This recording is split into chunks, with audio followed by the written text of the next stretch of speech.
The name's Bond, James Bond.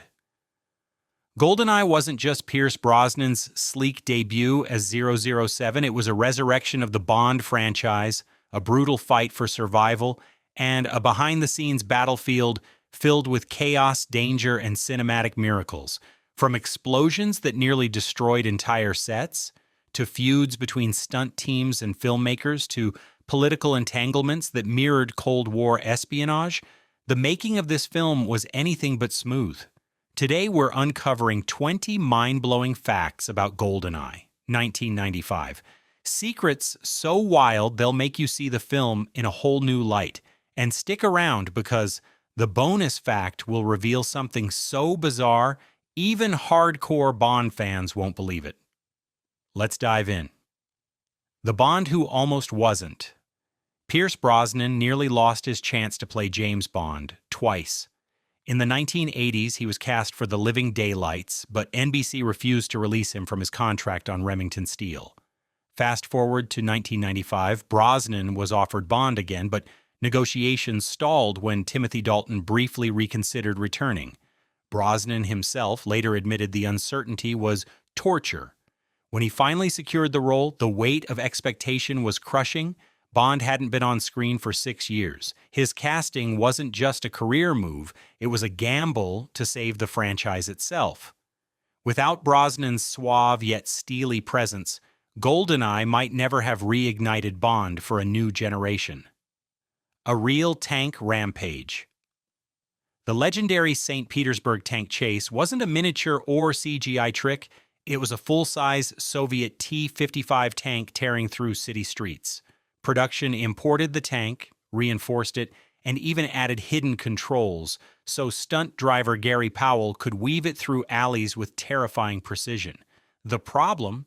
The tank was so heavy it destroyed underground water pipes, caused the city to flood, and tore up cobblestones by the ton. Officials were furious, but the chaos added authenticity no model could replicate.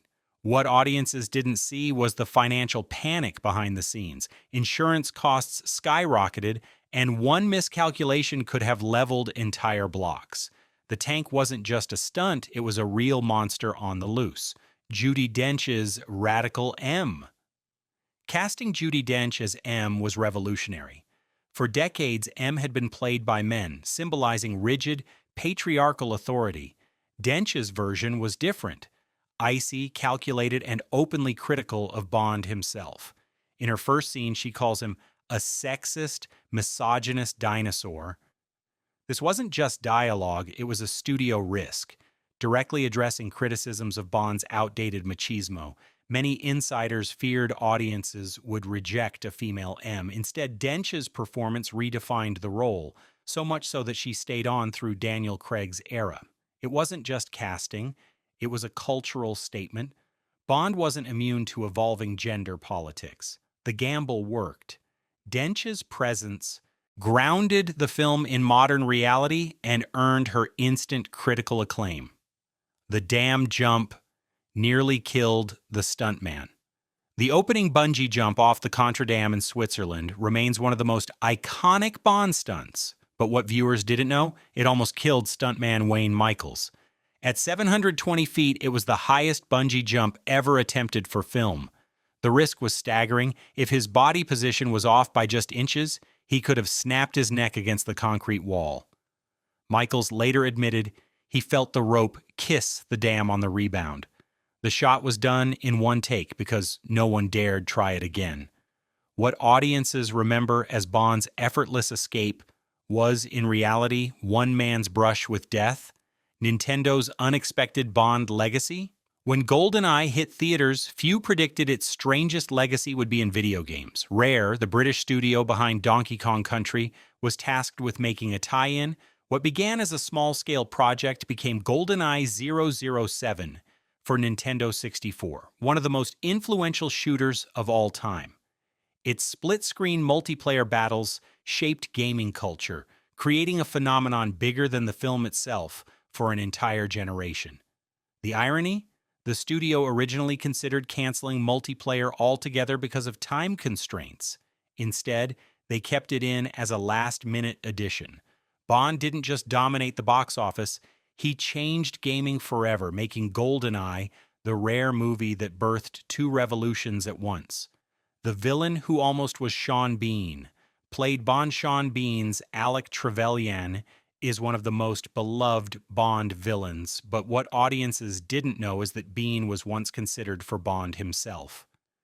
Producers admired his charisma and intensity, but ultimately chose Brosnan for the title role. Instead, Bean became the fallen 00 agent, creating a twisted mirror of Bond.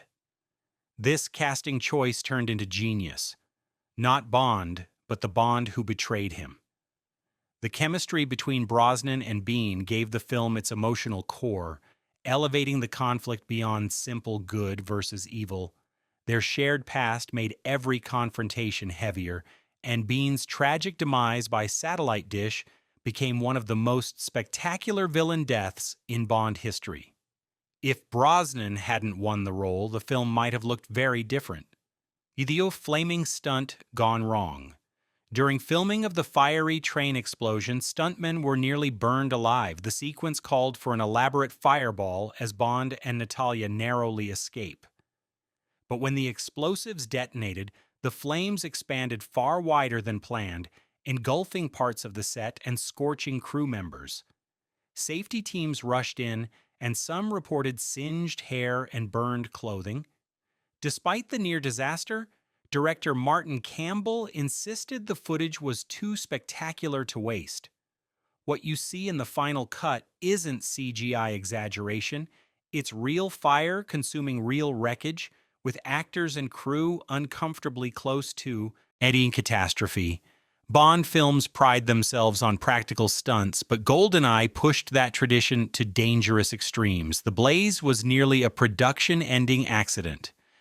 Famke Janssen's dangerous role as Xenia Onatopp. Famke Janssen's portrayal of the deadly Xenia Onatopp was unforgettable, but also painful. Known for crushing victims with her thighs, Janssen had to rehearse complex fight choreography with Brosnan. In one infamous rehearsal, she clamped down too hard during a chokehold, causing Brosnan to black out momentarily. Crew members panicked, thinking their new Bond had been seriously injured. Janssen later joked that she was the Bond girl who almost killed James Bond. Beyond the humor, the stunt emphasized the brutal physicality of her role. Onatopp wasn't just a femme fatale, she was a predator, and filming her scenes tested the limits of both the actress and her co-star. The intensity bled into the final cut, making her one of Bond's most iconic adversaries. A studio on the edge of collapse. When production began, the future of James Bond was in jeopardy. MGM was facing financial instability, and legal battles over Bond rights nearly derailed the film entirely. For years, no one was sure if 007 would return at all. The Cold War had ended, and many questioned if Bond was even relevant in a new geopolitical climate. GoldenEye wasn't just another installment, it was a make-or-break gamble. If it failed, the franchise could have ended permanently. Instead, it became a box office powerhouse, grossing over $350 million worldwide. Bond didn't just survive, he adapted, proving himself timeless, but behind the scenes, every executive knew they were walking a tightrope. GoldenEye saved Bond when the character was closest to extinction. The hidden Cold War message. Though released in 1995, GoldenEye is haunted by Cold War anxieties.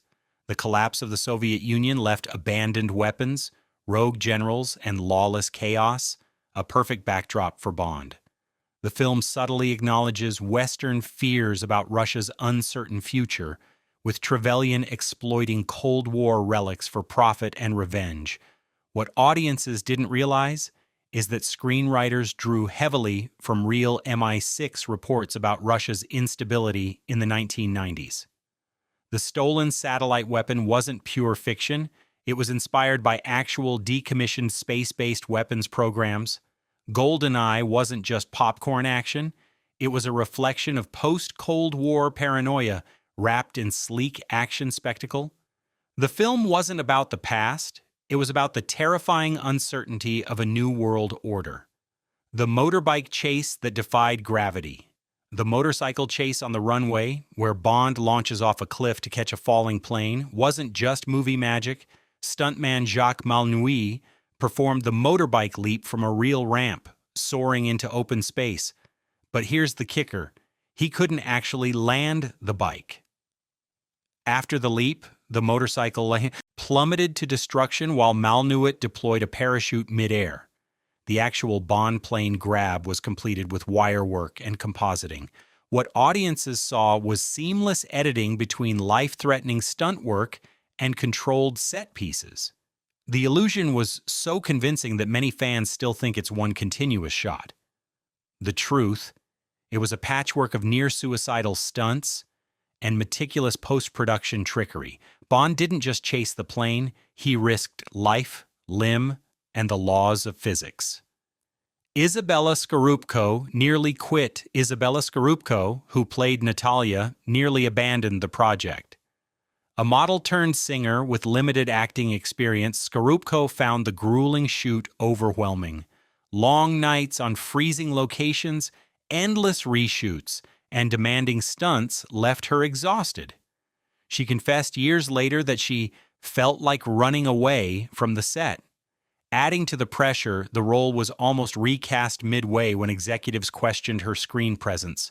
But director Martin Campbell fought to keep her, believing she brought vulnerability that grounded the chaos. He was right. Her chemistry with Brosnan made audiences care about Natalia as more than just a Bond girl stereotype. Had she walked, the film would have lost its emotional anchor. Instead, her perseverance gave us one of the series' most relatable heroines. The satellite dish was real. The climactic showdown takes place on a massive satellite dish rising from the jungle floor. Audiences assumed it was a set or model. It wasn't. The Arecibo Observatory in Puerto Rico provided the location, and production filmed directly on its sprawling structure. But working on the dish was treacherous. Actors and crew dangled hundreds of feet in the air, where one slip could mean death. Safety harnesses were mandatory, but the heat, wind, and vertigo pushed everyone to their limits. Sean Bean's final fall was staged with careful rigging, yet the risk remained real. The choice to use Arecibo gave GoldenEye unmatched authenticity, but it also made the climax one of the most dangerous shoots in Bond history. Alan Cummings' fear of heights changed a scene. Alan Cumming played Boris, the eccentric computer hacker with the unforgettable line, "I am invincible." But what fans don't know is that his death scene had to be altered because of his phobia. Originally, Boris was meant to dangle high above the satellite dish before meeting his fate. Cumming, terrified of heights, couldn't bring himself to perform even with stunt doubles. Instead, the writers reimagined the scene with him standing safely on the ground before being frozen by exploding liquid nitrogen. Ironically, this rewrite made his demise more iconic. Rather than a standard fall, Boris's frozen statue shattering into pieces became one of the franchise's most memorable villain endings. His fear rewrote Bond history. Brosnan's injured hand. Nearly ruined shooting. Midway through production, Brosnan seriously injured his hand during an on-set accident involving a prop gun. The swelling was so severe that several close-up shots of Bond holding weapons had to be postponed. Makeup artists tried to disguise the damage, but Brosnan's discomfort affected his performance in fight sequences. For days, producers scrambled to rearrange the shooting schedule, pushing dialogue-heavy scenes forward while waiting for his hand to heal.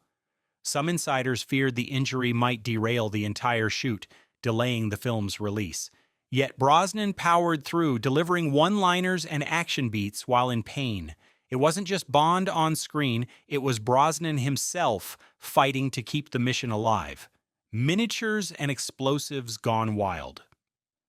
Not every explosion in GoldenEye was full-scale.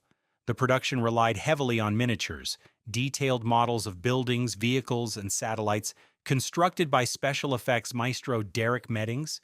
But these weren't your average toys. The models were packed with real explosives and filmed at high speed to mimic massive destruction. During one test detonation, the blast grew so intense it shattered safety glass and rattled equipment in nearby studios. Crew members recalled ducking for cover as debris flew past cameras. What you see on screen during the satellite's destruction isn't just clever effects, it's a controlled inferno that nearly spun out of control. Medding's old-school pyrotechnics gave the film raw authenticity, but they also terrified the very people standing behind the cameras. Bond's new car wasn't British. For decades, Bond's car was as iconic as his tuxedo, but in GoldenEye, Aston Martin was replaced with a BMW Z3. The decision shocked fans and enraged traditionalists. Why? Product placement. BMW struck a deal with producers worth millions, eager to launch their new roadster with Bond's seal of approval. The twist? Despite all the hype, the car barely appears, just a short drive and no gadget-filled action sequence. Critics called it a sellout moment, accusing the franchise of abandoning its heritage. Yet the gamble worked. The Z3 sold out months before release, proving Bond's marketing power. It wasn't about tradition, it was about survival in the blockbuster age where brand deals kept 007's adventures alive. A brutal fight that drew blood. The final hand-to-hand brawl between Bond and Alec Trevelyan on the satellite dish wasn't acting. It was a punishing test of endurance. Brosnan and Bean insisted on doing most of the choreography themselves, refusing doubles for close-ups. The result? Real bruises, cut lips, and sprained joints. At one point, Bean's head collided with a steel beam, leaving him momentarily dazed. The cameras kept rolling. Director Martin Campbell pushed the actors to channel their pain into the fight, and what ended up on screen was raw, visceral, and personal. The blows weren't just staged, they were felt. By the EIT, and both actors limped away, battered, but their suffering gave Bond one of its most brutal climaxes ever. An entire country banned the film. Not everyone welcomed Bond's return. GoldenEye was outright banned in China upon release. Authorities cited the film's depiction of post-Soviet chaos and espionage as politically destabilizing. But insiders suggested another reason. China was negotiating its own trade and security relationships with Russia at the time, and Bond's depiction of Russian instability clashed with Beijing's messaging. The ban didn't stop pirated VHS copies from flooding the market, making GoldenEye a cult underground hit. The irony? While the film was blocked officially, Chinese fans embraced it even more fiercely, proving that censorship often fuels curiosity rather than killing it. Bond's adventures, it turned out, were unstoppable, even behind the Great Firewall, the return of Martin Campbell. The man behind GoldenEye wasn't a Bond veteran, but a relative outsider. Director Martin Campbell. Hired at a time when the franchise desperately needed reinvention, Campbell brought grit and intensity. He modernized the action, stripped away cartoonish excess, and made Bond vulnerable again. His success was so profound that producers brought him back a decade later for Casino Royale, 2006, where he rebooted the character once more with Daniel Craig. Campbell didn't just direct a movie, he saved Bond twice. His style proved that reinvention, not repetition, was the key to 007's survival.